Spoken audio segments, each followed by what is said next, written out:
Hello, welcome back. Welcome back. We are doing yet another book review, and I am all into my into the comics right now, specifically the DC realm. And I had just finished this comic. I just decided just to kind of plow through to the last few pages because I gotten a lot closer to the end. So I figured just to hammer it all out and just to finish the story. And now I have finished it. So now I can give you guys some of my thoughts in relation to this comic that we're about to talk about. That comic is Wonder Woman Year One. I believe this is written by Greg Rucka. I believe that's his name. This is part of the DC Rebirth line. This is when they just, I guess, rebooted a lot of their continuity. This is volume two, also. And the reason why I went to this is because I was curious to know more about Wonder Woman because I had not had good experience with the character in previous comics. If you've watched any of these other videos, I had talked about Red Sun, and most recently Kingdom Come, and both those stories have a Wonder Woman character in them. And I was not really fond of those depictions. One of which I felt was overly aggressive, where the other one I felt was more of a kind of like a victim in that sort of vein, that story. So I wanted to get more of an appetite to the character of Wonder Woman. So I looked around for what would be a good starting point, and most people have told me to go to George Perez, which is probably where I'm going next. But other people have also stated to go with this book as a starting off point to getting to know Wonder Woman as a character.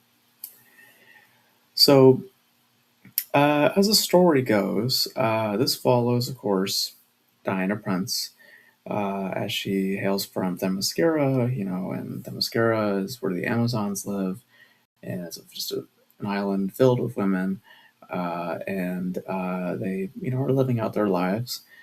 And Diana Prince is more curious of what lies beyond their waters because she lives on an island.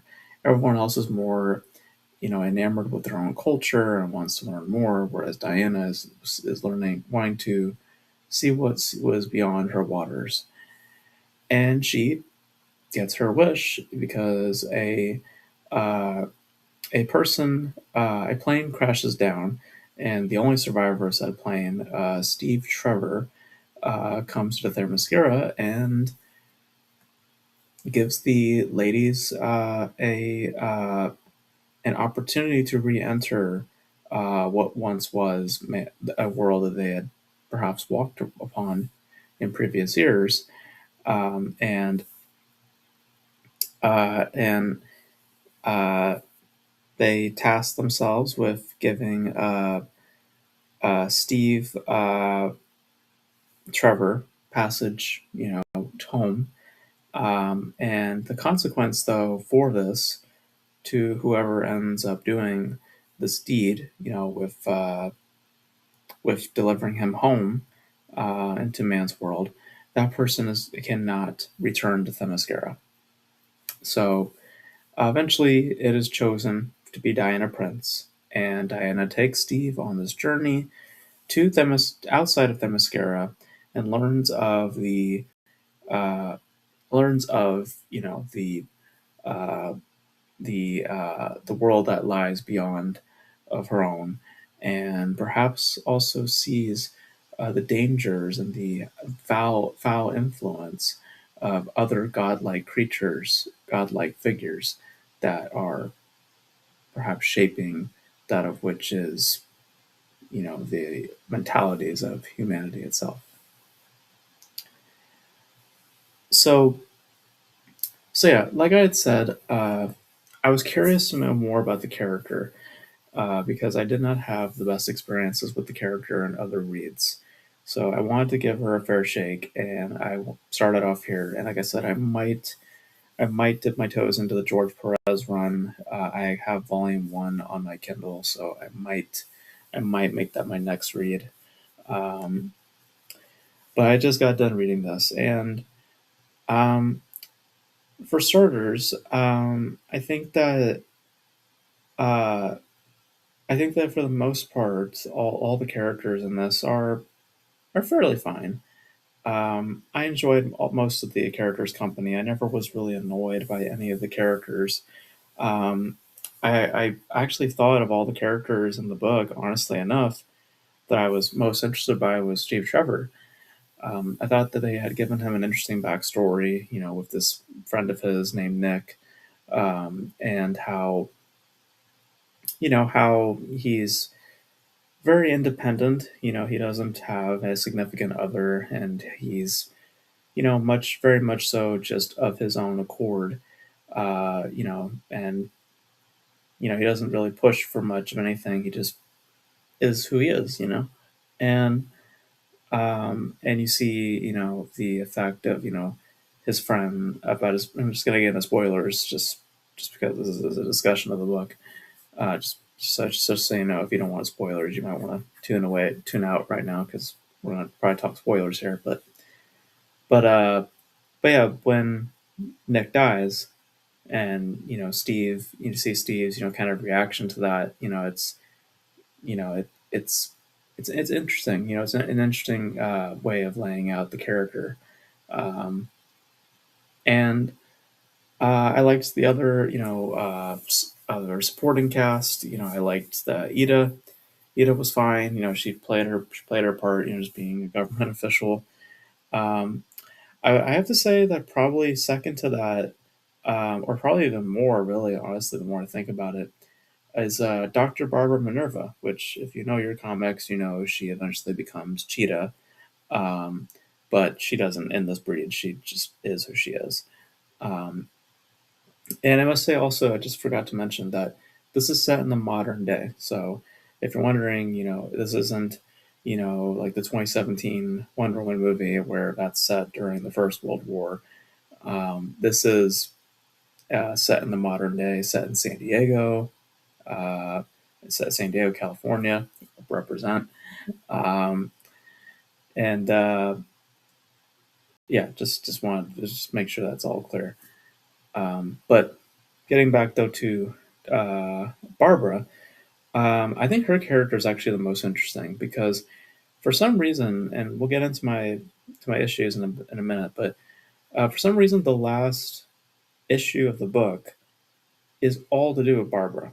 It's all to do about her and her character, her backstory, where she comes from, her neglect as a child, and her huge curiosities, and her imagination, kind of in some ways contrasting or relating, reflecting of Diana and her own, curiosities. Um, and her curiosity, in some ways kind of getting the best of her, and her perhaps her short sightedness, um, you know, um, but but uh, but I think that generally also as a read. I mean, it's fine. I mean, there's some decent dialogue going on here and there. Visually, it looks neat. It looks nice. I will say that there are times where it's very apparent that the drawings sometimes don't exactly line up with the character models. Like at some point, one page specifically, which I'll probably put here, you can see Barbara's face, on the top where it looks fine, and then you come down here and you see a specific part of that page, and it looks completely different. So it's like sometimes the consistencies there are, you know, that they're not always the cleanest. Um, but generally as a read, it's fine. But where generally as an overall just read in terms of like what's written is is competent.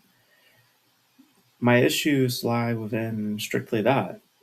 I think that for what the story is trying to be, um, on one level, or in one way, it's very hollow, and then for another, at worst, it's just very vague. Um, because it's a story that really goes through the motions. It's not a story that really tries to get much more layered or more significant, as much as just it is what it is. Um, it is a story of a person basically trying to navigate the world, seeing the bad influence, and trying to be more of that guardian angel, trying to be somebody who is, trying to protect, the good, and protect, um, humanity from becoming exploited by evil. You know, that kind of basic um, idea, is, it's not even an idea. It's just the plot line. Um, I guess as a general idea of what this book of what the comic is after. I mean, there's ideas of toxic masculinity. I wouldn't I wouldn't even say it's really that of like a feminist, type thing, because they don't really harp on any details like that. They don't make it a point, which is fine with me anyway, that they don't make it a point that she's a woman. They don't make any like weird like remarks like that. It's very much so just, I think, more in the opposite vein, where it's making a comment potentially on, masculine figures, the aggression that comes from that, and what happens when you allow such an influence to take over. Um, so, and it's not necessarily a bad idea, but I think that in how it is represented and how this overall story is being fed, it just comes across as really hollow, and it just doesn't come across as having a lot more to say, you know. Um, and there's also things about the literal story that don't exactly that don't exactly add up.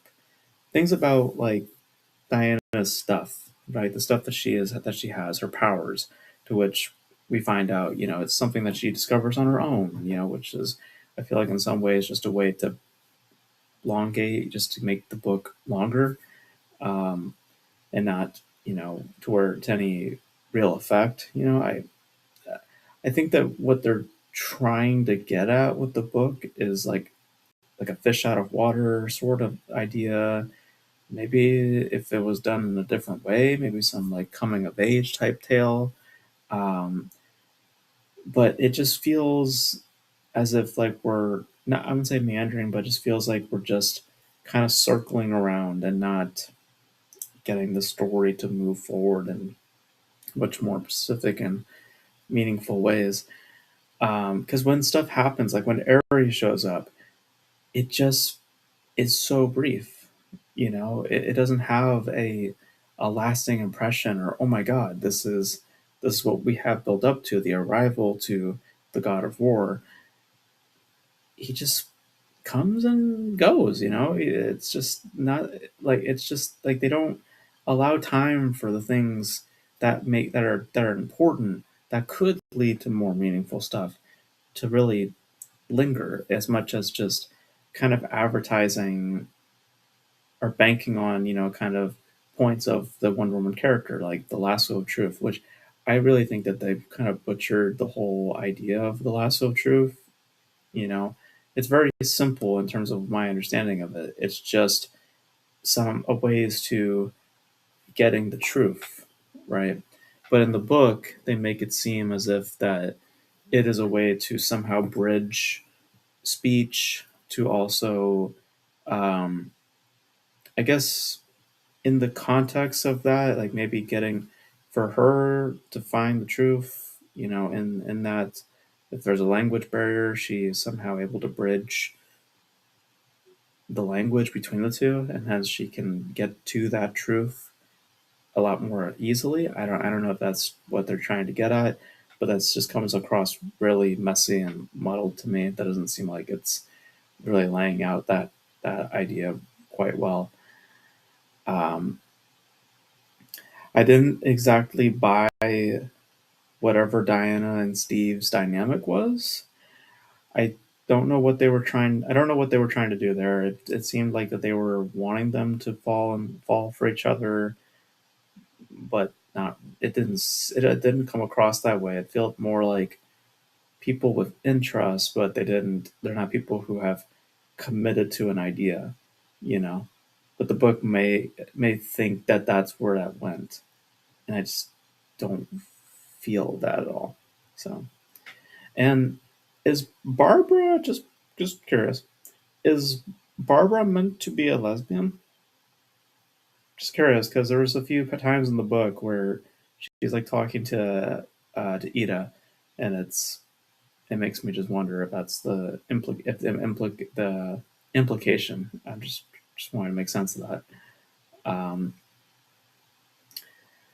but it has some interesting stuff. I think that mainly the stuff that's in it, it sounds it's unfortunate given who the titling of the book, but I think that the people who surrounding Wonder Woman, I think were more interesting than Wonder Woman herself because she doesn't have a lot to do in the book either. Like she doesn't really go through a big arc. She's just kind of there and then she just kind of just does what she does. But she's not learning a lot from in her journey. She's not finding ways to either mature or to, maybe to see the faults, in humanity, to become maybe a little more cynical. Like none of that's really explored. She just kind of is just doing what she is doing, and her mission and her is pretty much her purpose, and that's um, you know in that way of I just explained it. Like it would have been interesting if that was kind of like driven home, but it's not really.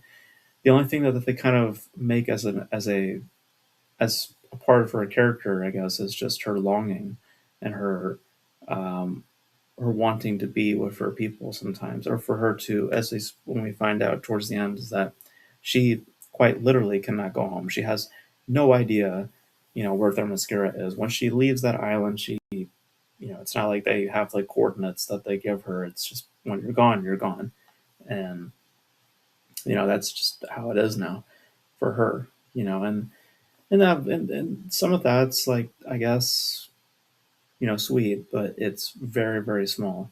It doesn't supply a whole lot. So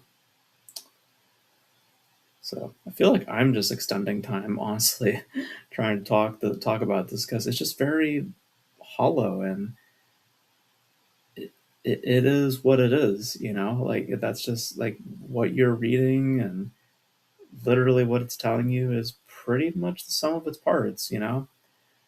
So it's rather unfortunate, I mean, I'm not gonna say it's a terrible read. I just think that it needed to mean more. I just think that it needed to have something more significant, like Kingdom Come. Like that to me, it had more impact. It had more significance to what was going on, and had a storyline that had more meat to the bone. Whereas this, it just feels like we're missing something. There's something missing in terms of either details or narrative or a subtext. Something's just missing. So, and from my opinion, I think it's just the lack of story. So, and the lack of a layering to that story. So, yeah, it's fine. It's fine. I'll give the George Perez the George Perez run a read. I'll try to read volume one and see how I feel. But yeah, I will say this: I like this depiction of Wonder Woman better than the other ones.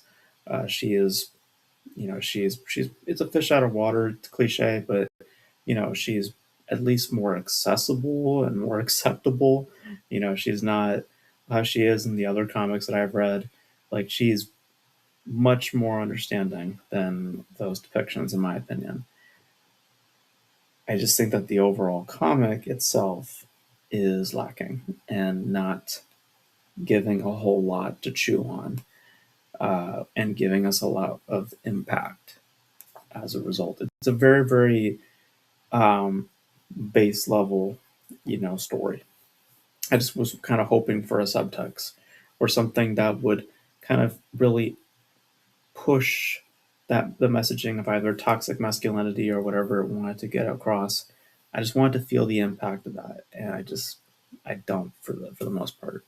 Just kind of lingers, meanders, and just kind of goes through the motions for the most part. So yeah, so those are my thoughts on Wonder Woman Year One. It's okay. It's not a terrible read.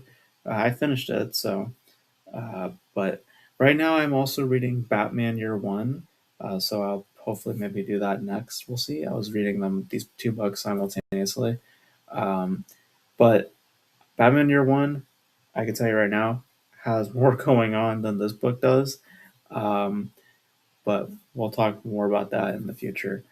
But let me know your thoughts on Wonder Woman Year One if you guys have read it, and if you guys are familiar with Wonder Woman comics. Let me know. Is there any of her comics that I should read? Like I said, I'll probably be reading the George Perez run as my next book. Um, but let me know all your thoughts relating to Wonder Woman and her comics. Any recommendations if you guys have, let me know. Let me know all your thoughts in the comment section below. And that's gonna be it for this video, guys. Thank you guys for tuning in. And until then, I will catch you guys in the next video. Bye.